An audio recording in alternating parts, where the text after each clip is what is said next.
4వ అధ్యాయం 14వ వచనములో ఈ విధముగా తెలియజేస్తా ఉంది వాక్యము.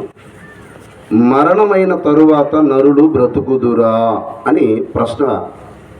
మరణమైన తరువాత నరుడు బ్రతుకుదురా? యోబు గ్రంథము 14వ అధ్యాయం 14వ వచనములో. ఇంతకీ మనిషికి మరణము ముగింపు కాదు, మరో లోకానికి అది ఆహ్వానము. మరణమైన తర్వాత మనుషులు బ్రతుకుదురా అంటే బ్రతుకుతారు అన్న విషయాన్ని యేసుక్రీస్తుల వారు శరీరధారికి ఈ లోకానికి వచ్చి కల్వరి శిలువపై ప్రాణం పెట్టి సమాధి చేయబడి 3వ దినాన మృత్యుంజయుడిగా తిరిగి లేచి ఉన్నారు. అనగా మనిషికి మరణము ముగింపు కాదు, మరో లోకానికి ఆహ్వానము అని యేసు వారి జీవితం మనకు తెలియజేస్తా ఉంది. రెండోదిగా తాను ప్రేమించిన లాజరు గురించి కూడా చెబుతూ యోహాను సువార్త 11:11లో ఒక మాట రాయబడతా ఉంది. దయచేసి క్రొత్త నిబంధన 3 విషయాలే నేను మీకు తెలియజేస్తాను, నాకు ఇవ్వబడిన సమయము కొద్దిది కనుక. 11:11లో రాయబడతా ఉంది, ఆయన ఈ మాటలు చెప్పి తర్వాత మన స్నేహితుడైన లాజరు నిద్రించుచున్నాడు అనే మాట కనబడతా ఉంది. ఎవరు నిద్రించుచున్నారట? లాజరు, మన స్నేహితుడైన లాజరు నిద్రించుచున్నాడు. మనం వెళ్దాం రండి అని ప్రభుల వారు శరీరధారిగా ఉన్న తరుణములో జరిగిన ఆ సందర్భాన్ని జ్ఞాపకం చేశాడు. తెస్సలోనికలకు రాసిన మొదటి పత్రిక 4:13లో అంటాడు, సహోదరులారా, నిరీక్షణ లేని ఇతరుల వరే మీరు దుఃఖపడకుండా నిమిత్తము నిద్రించుచున్న వారిని గూర్చి మీకు తెలియకుండుట మాకిష్టము లేదు అంటాడు. ఎందుకు సార్ మీకు ఇష్టం లేదు అంటే, మరణము అనగా క్రైస్తవుడు మరణాన్ని ఎలా చూడాలి? ముఖ్యాంశాలు మరోసారి, క్రైస్తవుడు మరణాన్ని ఎలా చూడాలి? ఎలా చూడాలంటే అది నిద్ర అన్నాడు దేవుడు. యోహాను సువార్త 11:11 ప్రకారముగా, మొదటి తెస్సలోనిక 4:13 ప్రకారంగా నిద్రలో ఉన్నవాడిని లేపాలి అంటే, ఏయ్ లే, ఎంతసేపు నిద్రపోతావు, పొద్దాక నిద్రేనా అని అంటాం. ఎందుకు? గాఢ నిద్రలో ఉన్నాడు కదా. కొంతమంది అలారం శబ్దానికి లేస్తారు. దేనికి? కొంతమంది కోడి శబ్దానికి లేస్తారు. కొంతమంది పిల్లలు అరిస్తే, అరే నాన్న ఇప్పుడే డ్యూటీకి వెళ్ళి వచ్చాడు, నువ్వేమో కేకలేస్తాను, నీకు కేకులు కొని పెడతారులే సాయంత్రం, నువ్వు కాముగుండు అని చెప్పి ఈ కేకులు చెప్పి మొత్తానికైతే కేకలు ఆర్పే ప్రయత్నం. అంటే కేకలు విన్నప్పుడు, గిన్నె శబ్దాలు విన్నప్పుడు మనిషి లేస్తాడు. బీపీ డౌన్ అయింది అనుకోండి, డాక్టర్ వస్తేనే లేస్తాడు. ఏ సార్, మనం లేపితే లేగడు. కానీ మరణంతో వెళ్ళిపోయారు వారిని ఎవరు లేపుతారంటే, యేసు వస్తే వారు లేస్తారు. ముఖ్యాంశాలు మరోసారి మనం గమనించవలసిన విషయం ఏంటంటే, మనిషికి మరణము ముగింపు కాదు. ఎందుకు అంటే, మనిషి ప్రకృతిలో ఉన్న ప్రతిదీ కూడాట ఆరగించాలి అని ఆలోచిస్తాడు తప్ప దేవుడు దీన్ని ఎందుకు చేశాడని ఆలోచించడట. మీటింగ్ ఉంది అంటే చాలామంది మీటింగ్ ఎందుకు పెట్టుకోరంటే, ఫస్ట్ ఈటింగ్ ఉందా అంటాడట మనిషి. Meeting, next eating. ఈటింగ్ ఏంటి స్పెషల్? ఇక్కడే మీటింగ్లన్నీ ఇంతే సంగతులు. వామ్మో మీటింగ్ చేయాలంటే చేయలేము సార్ అంటారు. ఎందుకంటే డైలీ మీటింగ్ చేసే వాళ్ళకి అనుభవం ఉంటుంది. నేను ఉన్న పాటన నిన్నటి దినాన మా అత్తయ్యకి బాగాలేదంటే వరంగల్ ప్రాంతానికి ఉన్న పాటన కారేసుకుని తీసుకుని వెళ్ళాం. క్యాన్సర్ 3వ స్టేజ్లో ఉందని చెప్పారు వైద్యులు. అప్పుడు అవునన్నా, నేను ఇకనైనా మార్పు చెందవా, బాప్టిజం తీసుకోవా అంటే, ఆరోగ్యం బాగాలేదంటావా అంటే, ముందు ఆరోగ్యం బాగా అంటే ఇంకా రక్షణ పొందవా అన్న ఆలోచన ఆగలో లేదు. ఏమంటుంది? ఆరోగ్యం ఇప్పటికైనా ఇంకా రక్షణలోకి వెళ్ళాలన్న ఆలోచన లేదు. మా పిన్నిగారు అయితే ఫోన్ చేసి ఏమన్నదంటే, అరే పెద్దోడా, ఈ ఎండ దెబ్బ తట్టుకోలేకపోతున్నా, మా పిల్లగాడి బాధ తట్టుకోలేకపోతున్నా, నేను చచ్చిపోతారా అని ఆ వార్డ్ నెంబర్ చేస్తాను. అప్పుడు నేను అన్నాను, ఏం మరణం లేదా నీకు? మరణం ఉందా లేదా మనిషికి? 89వ కీర్తన 48వ వచనం ఏముంది? అడ్రస్ లేనోడు మెడ్రస్ పోయినట్టు ఒకసారి చూద్దాం. దేవునికి స్తోత్రం. గది దైవజనుడు, అద్భుతం. కీర్తనల గ్రంథం 89:48. మరణము చూడక బ్రతుకు నరుడెవడు? మరణము చూడక బ్రతుకు చనిపోతా అంటే నేను అన్నమాట ఏంటి? మనకి మరణం లేదంటే ఉంది అని. మరి ఉన్న తర్వాత చచ్చిపోవడానికి అప్పులు ఎక్కువ అయిపోయినాయి, ఆరోగ్యం బాగాలేదు, నన్ను ఎవరు పట్టించుకోవడం లేదు. పుట్టించిన వాడు నిన్ను పట్టించుకుంటావంటే మీ ఆయన పట్టించుకోవడం లేదంటాను. మా ఆయన పట్టించుకోవడం లేదు, మా పిల్లలు పట్టించుకోవడం లేదు, పెద్దోడు పట్టించుకోవడం లేదు, చిన్నోడు, వీళ్ళు అందరూ పట్టించుకున్నా పట్టించుకోకపోయినా 100వ కీర్తన 3వ వచనం చెబుతా ఉంది, యెహోవాయే దేవుడని తెలుసుకుని ఆయనే మనలను పుట్టించిన మనము ఆయన వారం. ఆయన పట్టించుకుంటాడు. పట్టించుకోవాలంటే ముందు నువ్వేం చేయాలో అది చెయ్యి.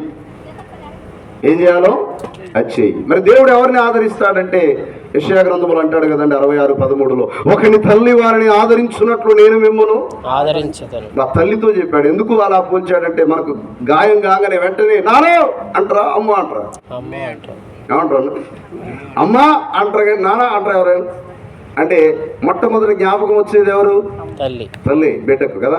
అలాగే దేవుడు కూడా నేను మిమ్మల్ని ఎలా ఆదరిస్తాను అంటే, దేవుడు ఎవరిని ఆదరిస్తాడు అనంటే, ఒక తల్లి వారిని ఆదరించినట్లు నేను మిమ్మల్ని ఆదరించను. యెషయా 58లో అంటాడు, రక్షింప నేరకుండునట్లు నా హస్తము అంటే ఆయన రక్షిస్తాడు. మరి ఎవరిని రక్షిస్తాడు? బాలరాజు గారు, రాజుపాల్ గారు, ఎవరిని సార్ అని అంటే ఎవరిని పెడితే వాళ్ళని రక్షిస్తారా? నేను రైల్వే స్టేషన్కి వెళ్ళాను, సార్ బస్సు ఎప్పుడు వస్తుందని అడిగానంటే ఏమంటారండి, మొత్తం 7 ప్రకారం అడగమన్నాడు కదా అని చెప్పి రైల్వే స్టేషన్లో బస్సు ఎప్పుడు వస్తుందంటే ఏమంటారు? అరే అడ్రస్ లేదా నీకు? అడ్రస్ లేనోడు వచ్చినావు, ఎక్కడేం అడగాలో తెలియదా? రైల్వే స్టేషన్లో ఏమవుతుంది? రైలు వస్తుంది. విమానాశ్రయాలు ఏమవుతుంది? విమానం వస్తుంది. అక్కడ పోయి విమానం అడగాలి కానీ బస్సు అడిగితే కుదరదు. ఇప్పుడు మీకు అర్థం కావడానికి ఒక విషయం చెప్తాను. ఇప్పుడు వాటర్ బాటిల్ ఉంది, ఇది మన స్టేషన్లోకి వెళ్ళామనుకోండి, ఎంత ఇక్కడ మన కాడ? 10 రూపాయలు. అదే విమానాశ్రయానికి వెళ్తే 50 రూపాయలు, 50. అంటే ధర ఏమైంది? మన కాడ ఉంటే 10, విమానాశ్రయానికి వెళ్తే 50. విలువ పెరిగిందా లేదా? దేవుల్లో ఉంటే కూడా అంతే. దేవునికి స్తోత్రం. 20 రూపాయల బాటిల్ ఉందనుకో, మన కాడ 20. విమానాశ్రయానికి వెళ్తే 100 రూపీస్ చెల్లించు అంటాడు. 5 రూపాయల బాటిల్కి 10 రూపాయల బాటిల్కి అంటే కుదరదు. ఏంటి? ప్రాంతం మారింది. నీ స్థితి కూడా దేవుళ్ళలో ఉన్నప్పుడు ఎలా ఉంటుంది అంటే, ఎవరిని ఆదరిస్తాడో 3 విషయాలు జ్ఞాపకం చేసి ముగింపులోకి వెళ్దాం. కీర్తనల గ్రంథము 119వ కీర్తన. కీర్తనల గ్రంథము 119వ కీర్తన. ఎవరికి దేవుడు నెమ్మదిని కలగజేస్తాడు? కీర్తనల గ్రంథము 119వ కీర్తన 165వ వచనం. మొదటి మాట దయచేసి గమనించండి. కీర్తనల గ్రంథము 119వ కీర్తన 165వ వచనము. అయ్యా దయచేసి గమనించండి. 119, 165. Okay sir.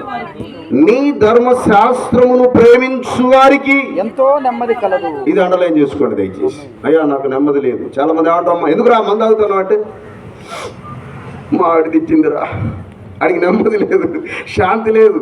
చాలా మంది తాగడానికి కారణం ఏంటి? నేను ఎందుకు తాగానంటే బాధ, నాన్న బాధ, అప్పులు.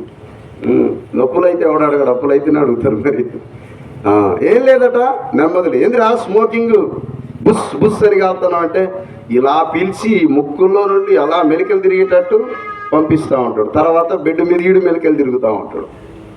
ఏంట్రా ఇలా చేసావు? ఎందుకు అంటే, అరే నెమ్మది లేదురా. ఏం లేదు? అందుకే రా మందు తాగుతున్నాను, అందుకే స్మోకింగ్ చేస్తున్నాను. మీరు చాలా మందిని అడగండి మిత్రుల్ని, ఏంటి సార్ మీరు ఇలా తాగుతున్నారు, మీకు త్రాగుడు అలవాట్లేదు కదా అంటే, ఏం చెప్పమంటావు సార్, ఒత్తిడి ఎక్కువ అయిపోయింది, కొద్దిగా అసలు ప్రశాంతంగా ఉండాలంటే మందు అయితే ప్రశాంతత వస్తుందా సార్? కానీ వాడికి తెలియక ఏమనుకుంటారు అంటే, నేను మందు అయితే నాకు ప్రశాంతత వస్తుంది అని అనుకుంటున్నాను. అసలు శాంతిని మనిషి ఎందుకు కోల్పోయాడంటే, పాపం వలన వచ్చే జీతం ఆదాము వాళ్ళు తెంపుకునే సెక్షన్ నుండి కష్టపడే సెక్షన్కి వెళ్ళారు. ఎందుకు?